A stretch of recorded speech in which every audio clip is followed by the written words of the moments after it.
오늘도 예배드리는 우리 모든 믿음의 가족들 위해 하나님의 은혜가 함께 하시기를 축원합니다. 우리 현영이가 저한테 해준 조크입니다. 전달합니다. 이게 뭔 줄 아죠? 인용한다는 뜻이죠? 이렇게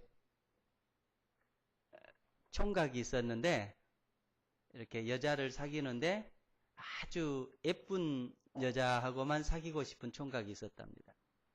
그래서 남이 이렇게 소개를 해줘도 먼저 묻는 말이에요. 예쁘냐? 예쁘다고 그러면 조금 만나볼 의사가 있고, 글쎄 그러면 안 만나고 이런 총각이 있었어요. 그런데 이제 한 친구가 아주 적극적으로 만나보라고 얘기를 하니까, 그러면 내가 가서 만나보고 너한테 문자를 넣어주겠다. 내가 가서 여자분이 예쁘면 사과라고 문자를 넣어주고 안 예쁘면 포도라고 문자를 넣어주겠다. 그래 가가지고 만났어요. 그런데 뭐라고 문자를 넣겠어요? 문자를 넣었는데 거봉.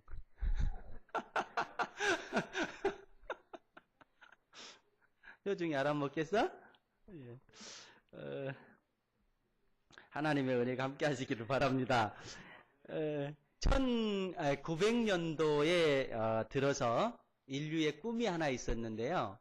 그게 양극을 정복하는 길이었답니다. 그러니까 남극과 북극을 정복하는 게 인류의 소망이었어요. 그런데 1911년도에 이렇게 남극을 정복하겠다고 선언했던 두 사람이 있었습니다. 인류의 꿈을 소망시켜 인류의 꿈을 이루어 주겠다라고 하는 두 사람이죠. 한 사람은 노르웨이의 탐험가 아문센이라고 하는 사람이었고, 또 한 사람은 영국의 해군 장교 출신의 스콧 경이라고 하는 분이었습니다. 두 사람이 인류의 간절한 기대를 가지고 거의 동시에 이렇게 남극 탐험을 출발했습니다. 노르웨이 탐험가였던 아문센은 에스키모인들의 여행 방법을 아주 철저하게 분석을 했습니다. 그리고 연구를 했습니다. 그리고 그것에 맞추어서 탐험대원들을 훈련을 시켰습니다. 모든 장비와 물품들은 에스키모인들의 그 개가 끄는 썰매를 이용해서 장비를 날랐고 물품을 또 날랐습니다.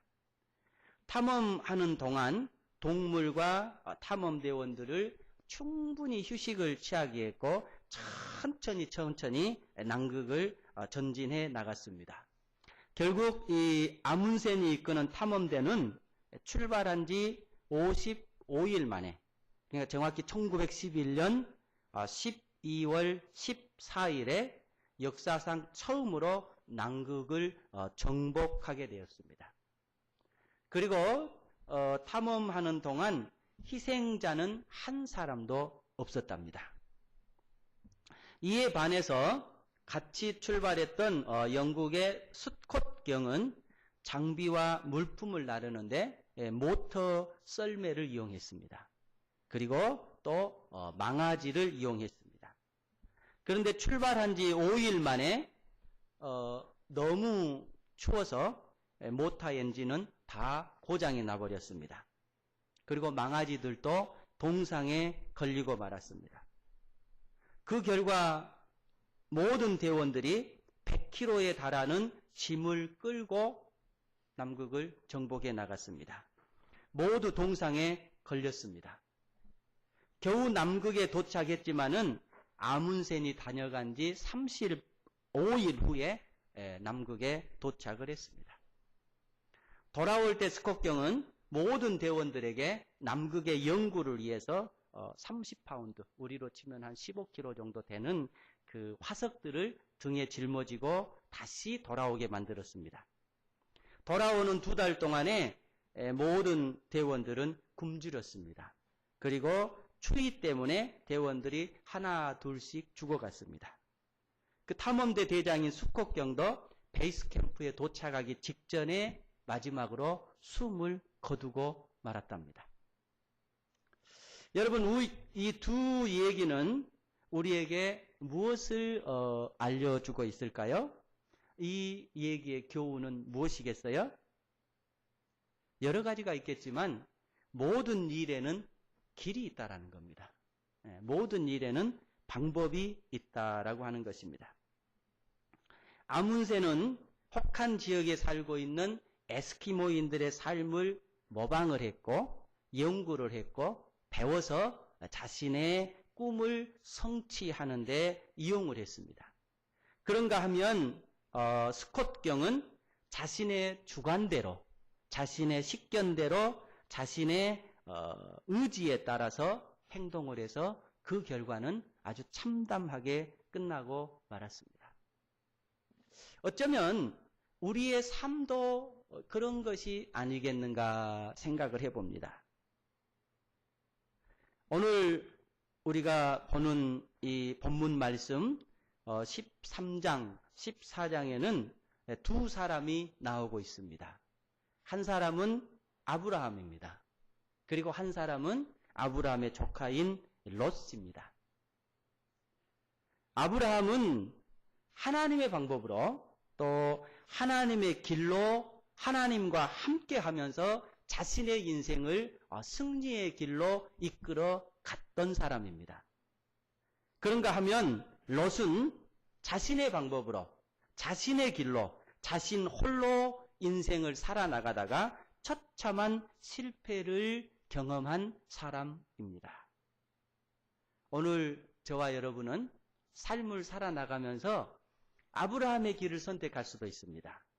때로는 우리가 롯의 길을 선택할 수도 있습니다.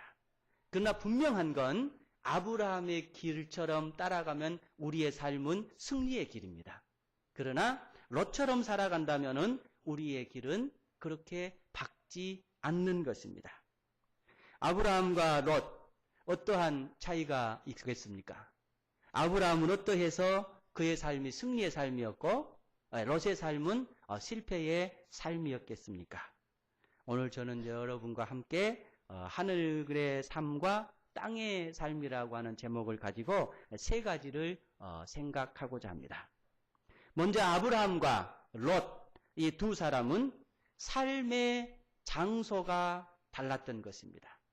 첫 번째 이유가 삶의 장소가 두 사람은 아주 극명하게 차이가 있습니다. 먼저 안 됐던 롯의 삶은 어떤 삶의 장소를 가지고 있었느냐? 우리 13장 12절 13절 우리 같이 한번 읽어보시죠.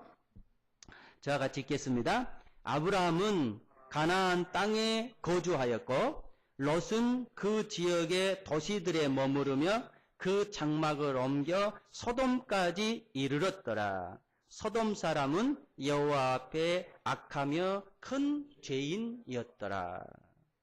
자, 여러분 여기서 보세요. 아브라함이 살던 장소는 가나안이었어요. 그런데 롯은 그 지역을 도시에 머무르며 지금 이 지역은 요단으로 가서 그 도시 문화를 즐겼던 롯의 삶을 얘기합니다. 그 도시에서 점점 장막을 옮겨서 롯이 어디까지 도착을 하게 되냐면은 소돔에까지 도착을 하게 됩니다. 이 소돔이라고 하는 지역은 어떤 지역이냐? 하나님이 없는 지역이었습니다. 하나님이 싫어하는 것들만 찾아서 인류의 욕망과 인류의 욕심들로만 들끓는 죄악의 땅이었습니다. 그래서 결국은 하나님께서 소돔과 고모라를 심판하셔서 소돔과 고모라가 완전히 지구상에서 사라져버리는 지역이 바로 이 소돔과 고모라 땅인데 롯의 삶의 장소가 바로 그 소돔 땅이었다고 하는 겁니다. 그러니까 될 리가 없었던 거죠. 이에 반해서 아브라함의 삶의 장소는 어떤 삶의 장소였느냐? 가나안 땅이라고 그랬죠? 우리 13장 18절 우리 다시 한번 같이 읽어보십시다. 13장 18절이요. 이에 아브라함이 장막을 옮겨 헤브론에 있는 마물의 상수리 수풀에 이르러 거주하며 거기서 여호와를 위하여 제단을 쌓았더라. 아브라함은 가나안 땅에 살았습니다. 그 가나안 땅의 한 지역인 헤브론에 살게 되었고, 헤브론에서도 그 마물의 상수리 숲풀 근처에 거주하였어요. 고고학자들이 이 마물의 숲풀 상수리 나무 근처가 어떤 땅일까라고 연구를 해보니까 이 땅은 아브라함이 하나님 앞에 예배드리기에 가장 좋은 장소였다라고 하는 거예요.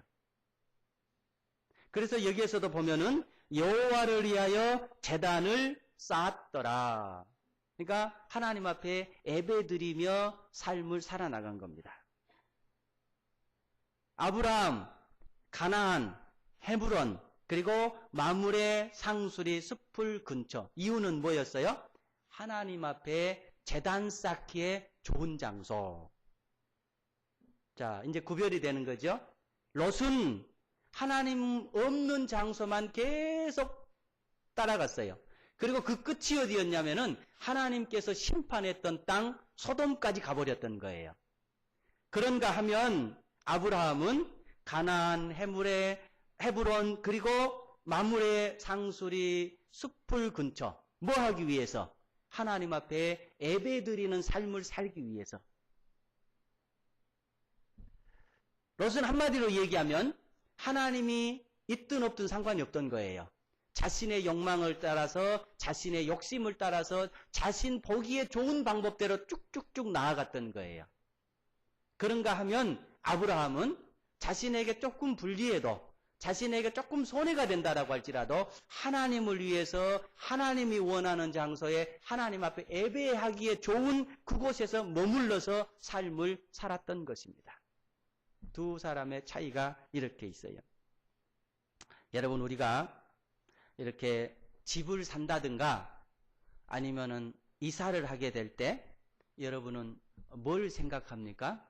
요새 아파트라든지 아니면은 무슨 부동산이 나오면 뭐라고 그러죠?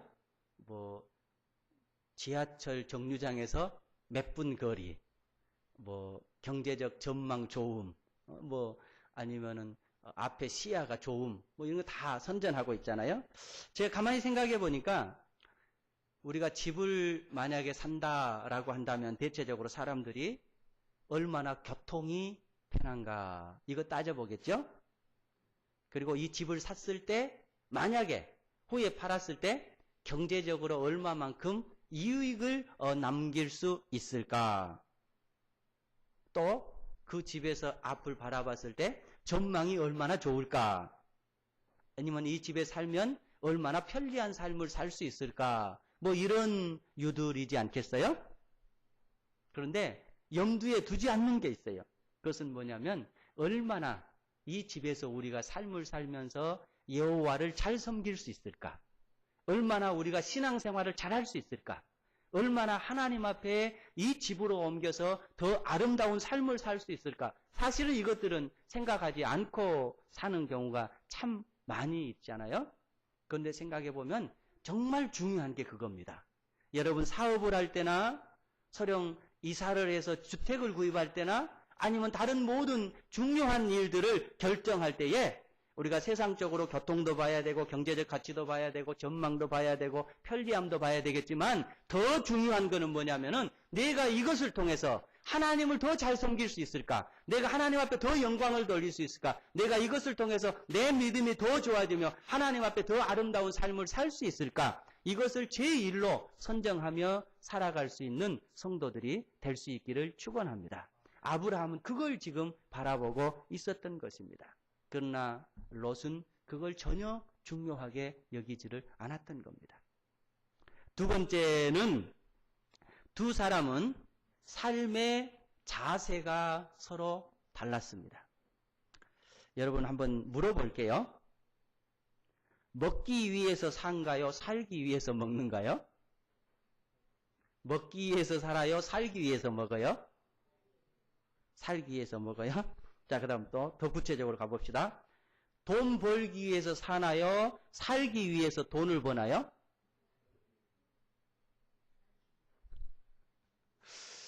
저도 여러분처럼 생각해요. 그런데 가만히 더 깊이 생각해 보면 이건 답이 없는 것 같아요. 답이 없어요. 그 사람의 선택 기준이에요, 다만. 예. 어떤 사람들은 먹기 위해서 살아요. 그런가 하면 어떤 사람들은 살기 위해서 먹어요. 또 어떤 사람들은 돈을 벌기 위해서 살아요. 그런가 하면 어떤 사람들은 살기 위해서 돈을 벌어요. 정확한 답은 없는 것 같아요. 그 사람의 가치관에 따라서 선택의 차이만 있을 뿐입니다. 그런데요, 분명한 건 롯의 인생 자세는 방금 제가 묻는 질문으로 답을 해본다면 먹기 위해서 사는 사람이었어요.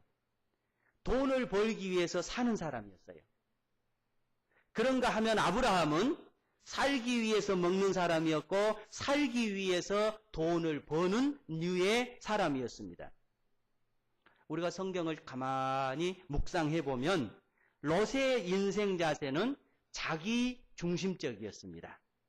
자기 유익만을 구하는 삶이었습니다.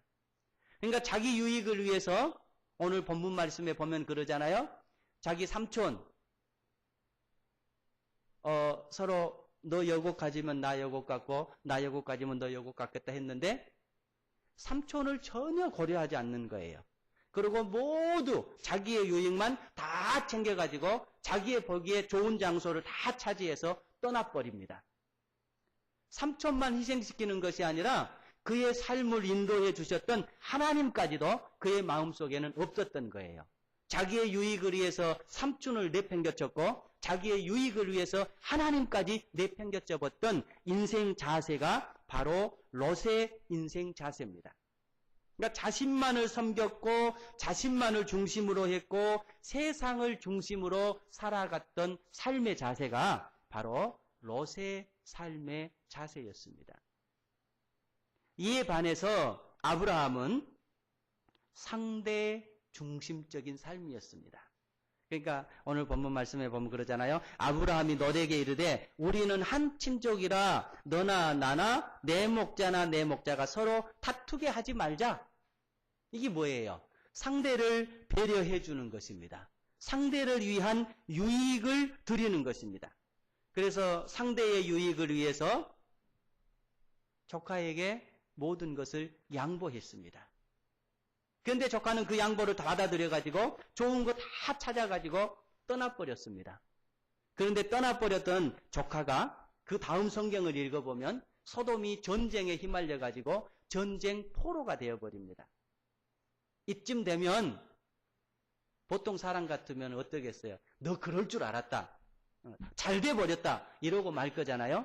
그런데 아브라함은 자기 집에서 길렀던 군사를 동원해서 자기 조카의 삶을 구출하기 위해서 자기 생명을 담보로 다시 전쟁에 참여하게 됩니다. 그리고 목숨을 담보로 해서 자기 조카를 구출해 오게 됩니다. 그러니까 아브라함은 철저하게 타인을 위한 삶을 살았던 존재였습니다. 바꾸어 얘기하면 하나님 중심적인 삶을 살았고 신앙 중심적인 삶을 살았던 것입니다. 왜 두 사람이 이렇게 큰 차이를 두고 살아가고 있느냐? 답은 하나입니다. 그 인생 속에 하나님이 있느냐 없느냐의 차이점입니다. 그러니까 롯의 인생은 하나님을 자기의 인생 중심에 두고 가는 삶이 전혀 아니었습니다. 그런가 하면 아브라함은 자기의 삶에 어려움이 있고 자기의 삶에 질고가 있었지만은 그 중심 속에 하나님을 간직하고 하나님을 소중하게 여기며 하나님을 심중에 둔 삶의 인생을 살아갔던 것입니다. 아브라함인들 생각이 없었겠어요? 아브라함인들 손익 계산을 못 해봤겠어요? 다 때려보면 다 나오는 거겠죠. 그러나 그 아브라함의 중심에는 뭐가 있었냐면은 내가 손해가 된다라고 할지라도 하나님의 길을 갈 때에 하나님께서 내 삶을 보상해 주시리라라는 그 믿음을 가지고 살았던 것입니다. 여러분, 우리도 매일매일의 삶이 이 갈림길에 사실은 있습니다. 어떨 때는 큰 문제로 이 갈림길에 있고 어떨 때는 사소한 문제로 이 갈림길에 있습니다.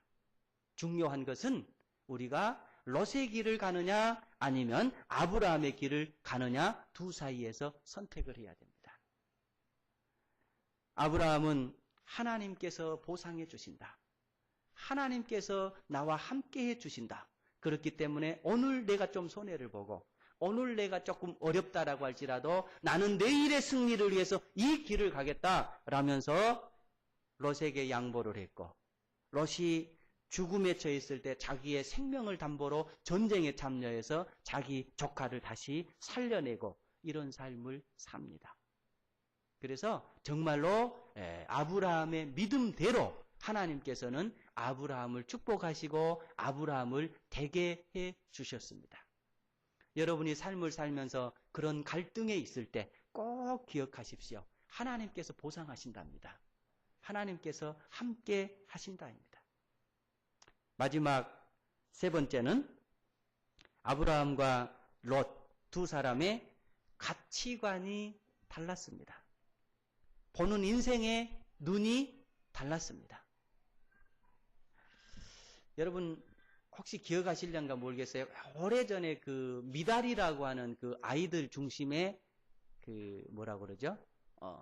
시트콤이 있었어요. 그 미달이하고 그 또 그 옆에 그 아이 안경 쓴 아이 이름이 누구죠? 경태인가? 있었는데 이 왜 이거 만원경 있잖아요. 이거 이렇게 하나로 해가지고 이렇게 보는 만원경. 이것을 할아버지인가 할머니인가가 하나 사다 줬어요. 그런데 이 망원경을 가지고 이 남자아이는 밤에 하늘을 보면서 별을 관측해요. 그런데 이 미다리는 그걸 가지고 몽댕이로 사용하고 있는 거예요. 그러니까 그걸 가지고 어떤 사람은 이거는 몽댕이로 장난치면서 노는 거다라고 보는 사람이 있어요. 그런가 하면 이거는 하늘을 바라보면서 천체를 관측하면서 뭔가 아주 유용한 연구의 도구로 쓰겠구나 하면서 바라보는 사람이 있습니다. 우리가 삶을 살면서 어떤 사람은 그저 세상적인 눈만 가지고 살아가는 사람이 있습니다. 그런가 하면 어떤 사람은 세상적인 눈 플러스 하늘의 영적인 눈을 가지고 살아가는 사람도 있습니다. 오늘 창세기 14장 7절, 8절을 제가 읽어볼게요. 아브라함이 구돌라오멜과 그와 함께한 왕들을 쳐부시고 돌아올 때에 소돔 왕이 사워 골짜기 곧 왕의 골짜기로 나와 그를 영접하였고 살레망 멜기세덱이 떡과 포도주를 가지고 나왔으니 그는 지극히 높으신 하나님의 제사장이었더라. 지난주에 우리가 봤던 본문의 말씀입니다. 상황은 이런 거죠. 아브라함이 이제 롯을 구출하기 위해서 자기 가신들과 함께 전쟁에 참여했습니다. 그리고 전쟁에서 그 5 왕들을 쳐부시고 자기 조카를 구출해 오는데 소돔을 이렇게 전쟁에서 빼앗아 온 거예요. 그러니까는 소돔 왕이 볼 때는 얼마나 감사할 일입니까? 그래서 소돔 왕이 지금 영접을 나오는 거예요.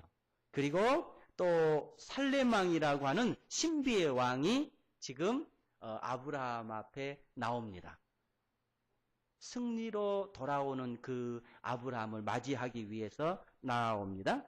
그런데 이제 그 다음 성경을 읽어보면 어떻게 되냐면은 소돔 왕이 아브라함에게 하는 말이 전쟁에 가서 이겨서 돌아왔으니까 그 뺏어온 우리 소돔의 사람들만 내게 주고 다른 모든 전리품은 네가 아브라함 네가 다 가져라 이러면서 제안을 합니다.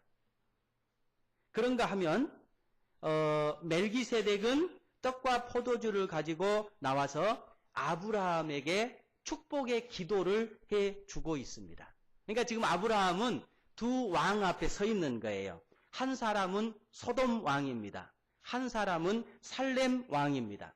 소돔 왕은 눈에 보이는 유익을 가지고 아브라함에게 다가옵니다.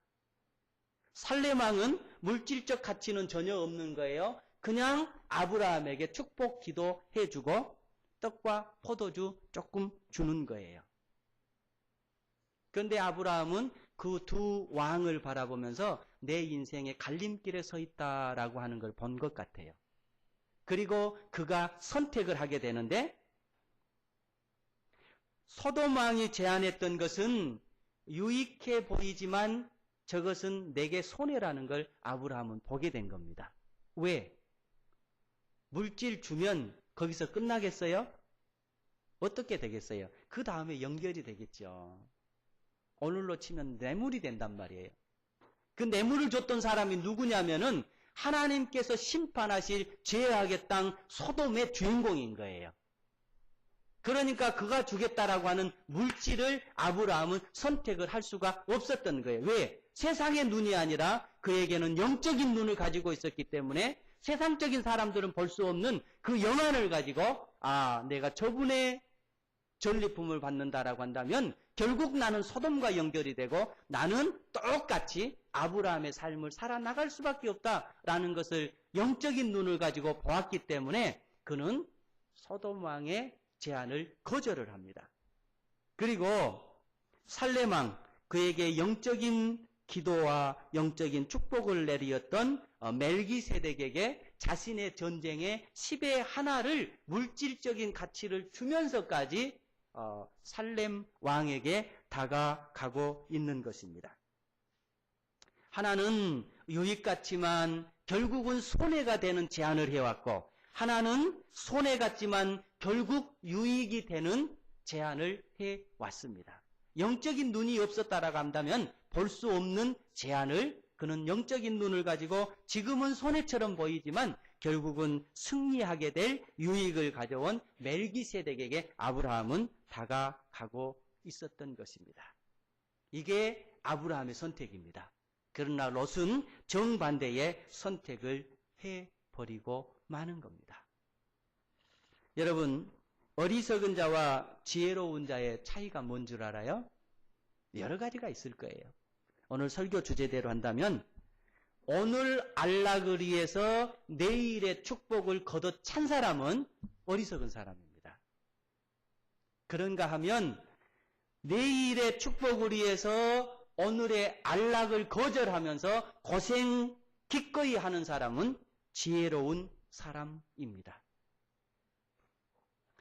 우리가 오늘의 안락을 위해서 내일의 축복을 차버릴 수도 있습니다. 그런가 하면 내일의 축복을 바라보면서 오늘의 안락을 멀리하면서 오늘을 열심히 고생하는 사람도 있습니다. 미국의 한 대학에서요, 이런 연구를 했어요. 대상이 유치원생입니다. 유치원생을 놓고 이 연구를 하는데 어떤 연구를 했냐면은 유치원 이 학생들을 이렇게 간식을 안 주는 거예요. 그러니까 간식을 안 준단 말은 뭔 말이에요? 아주 배고프게 만든단 말이에요. 배고프게 만든 다음에 그들에게 각각의 쿠키 접시를 줬어요. 그러니까 쿠키 접시에다가 그 접시에다가 쿠키를 몇 개 담았느냐? 2-3개를 담았어요. 그리고 그 애들 앞에다가 다 쿠키 접시를 하나씩 놨어요. 배가 고프니까 그게 얼마나 먹고 싶겠어요. 그런데 선생님께서 제안을 해요. 어떻게 제안을 하냐면은, 얘들아, 지금 니들 앞에 쿠키 접시가 있잖아. 이거를 30분만 먹지 말고 참아봐. 30분만 먹지 말고 참으면 어떻게 되겠느냐? 쿠키 한 접시를 줄게. 이렇게 제안을 한 거예요. 그러니까 쿠키 2-3개를 지금 당장 먹어버릴 수도 있어요. 먹어버리면은 30분 후에 쿠키 한 접시가 오는 거예요? 못 오는 거예요? 안 오는 거예요. 그런데 지금 당장 안 먹고 참고 있으면 30분 후에 뭐가 오는 거예요? 쿠키 한 접시가 오는 거예요. 그 환경을 딱 만들어 놓고 이제 몰래 CC 카메라가 이들의 행동을 지켜보는 거예요. 어쩌겠어요? 어떤 아이들은 생각도 없이 그냥 먹어버리는 아이가 있어요. 어떤 아이들은 꽉 참는 아이가 있어요. 어떤 아이는 됐다가 놨다가 됐다가 놨다가 결국 먹어버리는 아이도 있고, 됐다가 놨다가 됐다가 놨다가 결국은 나눈 아이도 있고. 그러니까 두 종류예요. 한 종류는 결국 먹어버린 아이들이었고 한 종류는 30분을 참았던 아이들이에요. 그런데 이 삶을 토대로 해서요, 이 데이터를 토대로 해서 30년 후에 이들의 삶이 어떻게 변했냐를 연구한 거예요. 다시 봤더니요, 참 놀라운 결과가 벌어졌어요. 그 쿠키를 먹어버렸던 아이들의 30년 후의 미래는 별로 그렇게 좋지가 않았대요. 그러니까는 그렇게 막 위대한 삶도 아니었고 그런 삶이었대요. 그런데 30분을 참았던 아이들, 이 아이들의 삶은 다 각자 자신의 삶을 성취했고 자신의 이상을 실현했고 누가 보더라도 아름다운 삶을 살고 있었다라고 하는 거예요. 여러분, 지금 우리 학생들 많이 있잖아요. 우리 어른도 마찬가지입니다만은 여러분이 지금 그런 상황 속에 놓여 있어요. 공부하는 게 여러분 얼마나 힘들어요.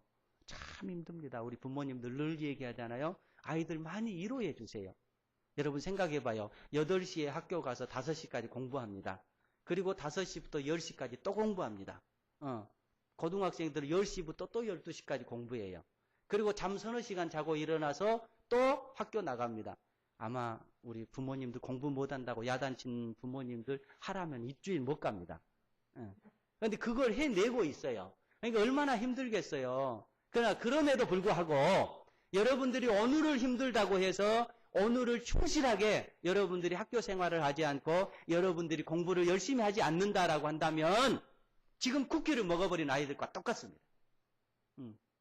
오늘 편하기 위해서 내일을 여러분들이 버려버린다라고 한다면 여러분들 지혜로운 사람이 아니에요. 오늘 힘들고 오늘 어려워도 여러분들이 학교 생활 충실하게 해야 돼요. 공부 열심히 해야 돼요. 공부 잘하라는 얘기가 아니에요. 열심히 해야 돼요. 잘하라는 얘기하고 열심히 하라는 얘기는 틀린 거예요. 여러분 한계 속에서 최선을 다하라는 얘기예요. 그래야 여러분의 미래가 보장되어지는 것이지 난 오늘 공부 안 해도 미래가 보장될 거야. 아닙니다. 이건 롯의 삶인 거예요. 지혜롭지 못한 삶인 거예요. 여러분 한 2, 3년 후에 멀리 안에 10년 후에만 보면 여러분들이 오늘을 후회할 거예요.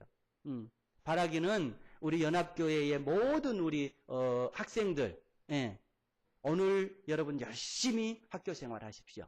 열심히 여러분 공부하십시오.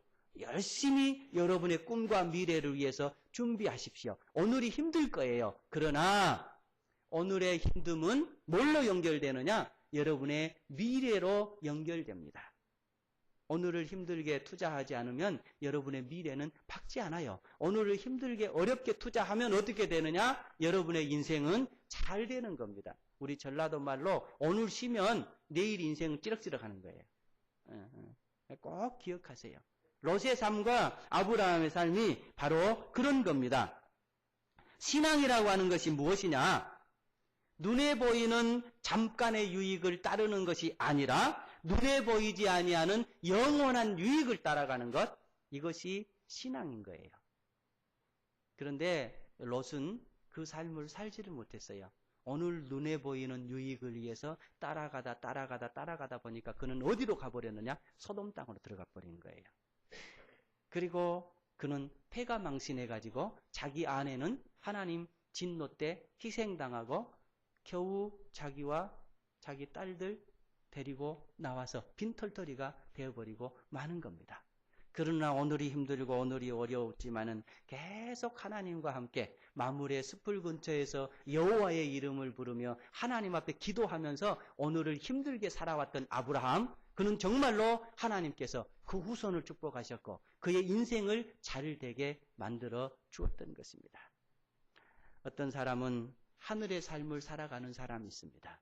그런 어떤 사람은 땅의 삶만 살아가는 삶이 있습니다. 여러분, 바라기는 우리 모든 성도들이 아브라함처럼 하늘의 삶을 살아가서 여러분의 인생을 통해서 하나님의 나라가, 하나님의 역사가 이루어지는 인생을 사시기를 축원합니다.